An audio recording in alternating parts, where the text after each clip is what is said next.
Hiya, Pete from Twisted Trees here. Just a simple project making a box. So I'm turning a bit of holm oak down to round,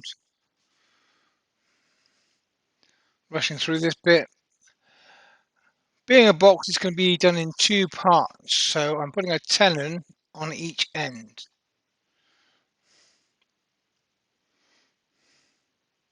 Two parts, two tenons.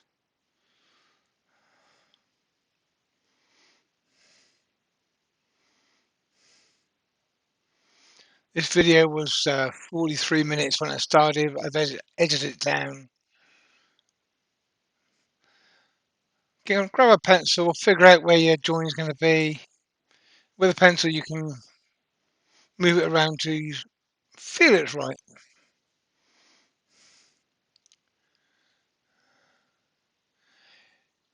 Then I use a wide parting tool to cut myself a tenon, and then a narrow parting tool to part off below that tenon, which I don't go all the way through on. I'll finish that off with a saw because the middle bit's going to be cut out anyway.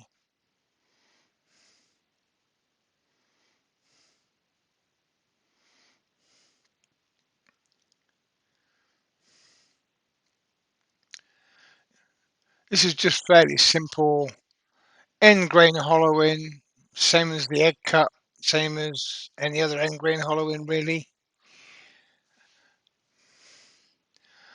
So I'll put it in a chuck. This is going to be the bottom of my box, and I cut a bit too much out there. Drill a hole down with a spindle gouge. This is a 1/2 inch Ashley Isles gouge I'm using here, spindle gouge. And cut from the middle to the edge,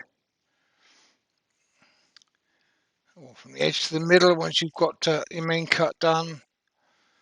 And give yourself a nice straight side and a nice, I prefer a curved bottom. It shows it wasn't done with a forceps bit, but you can have a straight bottom if you want. Or you can use a forceps bit to hollow it out. If I do use a forceps bit, I often just curve the bottom to hide the fact it was done that way.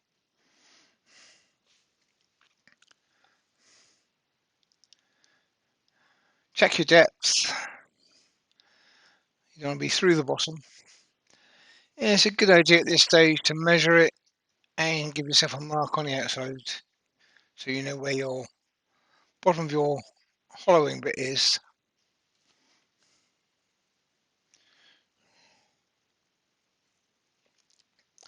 As I said, this project took me 43 minutes and I've cut it down, so some of the sanding's cut out, some bits are speeded up just to make it fit the video.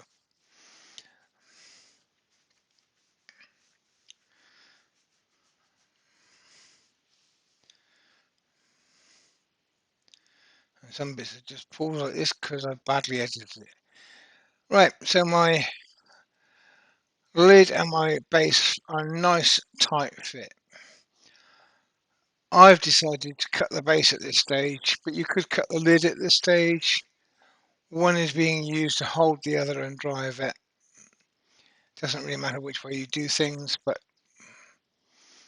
in this case I've decided to go this way. As you'll see, as I tighten the chuck up so my joint closes, everything squares up. And when I start the lathe, it should spin perfectly.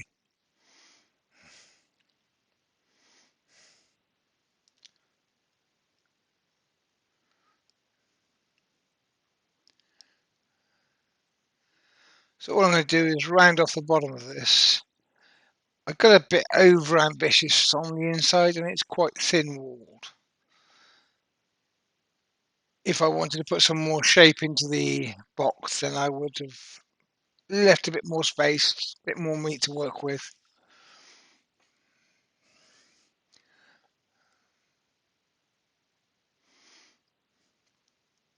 I'm going to keep my tailstock in place at the moment, so I'm only cutting part way. And then I sand, speed it up quite a lot, and cut out a bit because you don't need to watch sanding. Extractor and PPE obviously in use. Sand and seal it.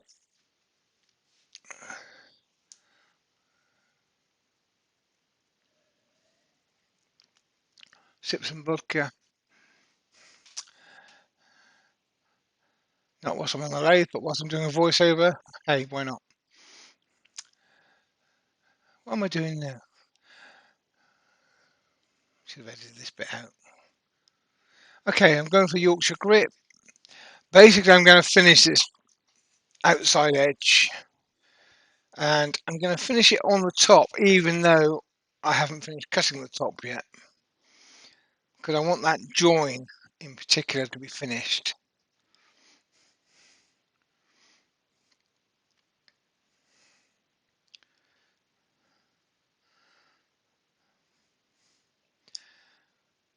This is speeded up. You would normally be doing this for about 2.5 minutes to get the sanding, sorry, the Yorkshire grits to break down and give you your full polish.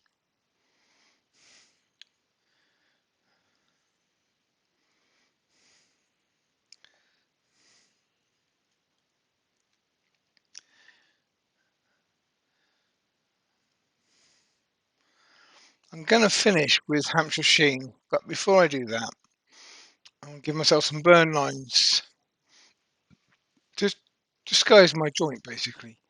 I could use a couple of beads, I could use all sorts of things that will just hide that join. But I'm going to go for my burning wire, which I notice has got handles on either side. That's the most important part. My handles are a pencil and a piece of wood I was playing with to get texture on, but whatever handles you use. 3 lines, the middle one is my join. Now taking the tailstock away, it's actually quite secure. This is a good joint. If your joint wasn't quite tight enough, then you could use a bit of tape or a bit of paper between the two pieces. But I am supporting it just in case. I don't want it flying off. So I've got a bit of kitchen roll and I'm just holding it to lightly on the outside. As you can see, it's a tight joint.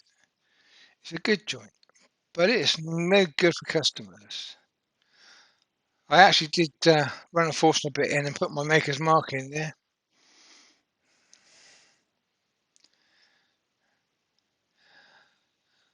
Now I'm deciding at this stage what I'm going to do, and I've decided that I like the tight joint.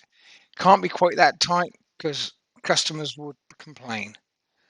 But if I want a tight joint, I've got to have a decent grip to separate the two. So I can't go too far with the hollowing here, but I'm just going to give it a bit of a curve, a little bit of a cutout to give it some interest and make it look as though I cared, which I do. So slight hollowing.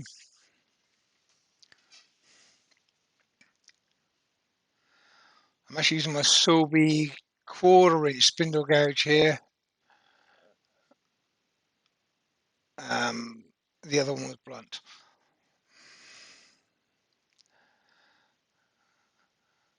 If I sharpen the other one, I could have used a 1/2 inch just as well.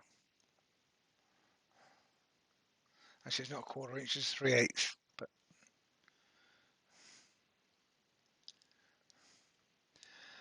this face was originally just to cut with a parting tool, so I'm just tidying up the edge.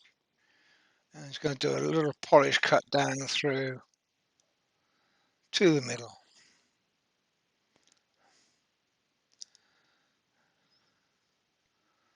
I missed a bit out of the video here. I used a point tool to score two lines. And rather than using a piece of wire, I'm just using a thin sliver of wood that I cut on the bandsaw to give myself some burn lines. on the vertical.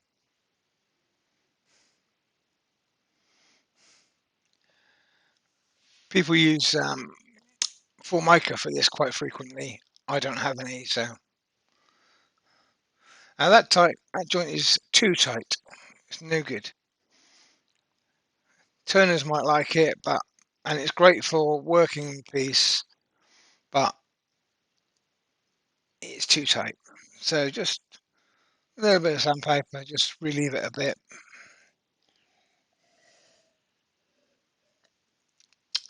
Much better.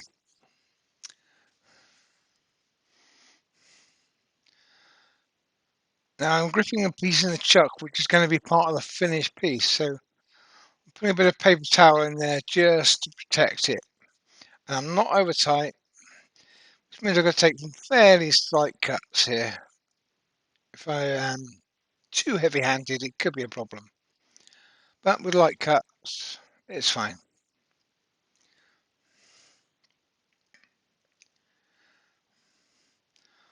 Now I only hollowed a short amount in there, which gives me plenty of room to cut a knob on the end of this.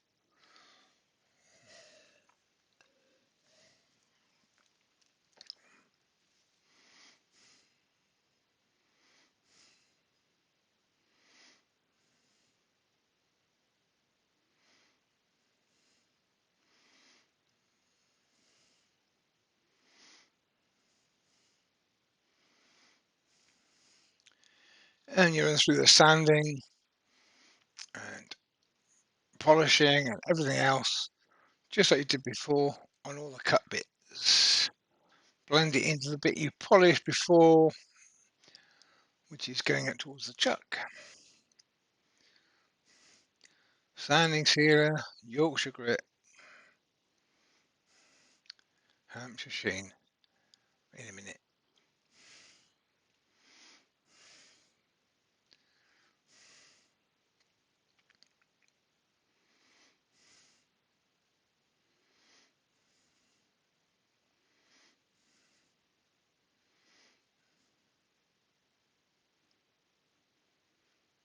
This is a very simple shape box. You can be as elaborate as you want it to be.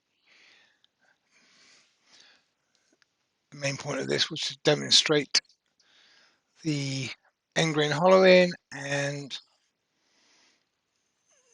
method of creating a two-part piece using one as a jam chuck for the other.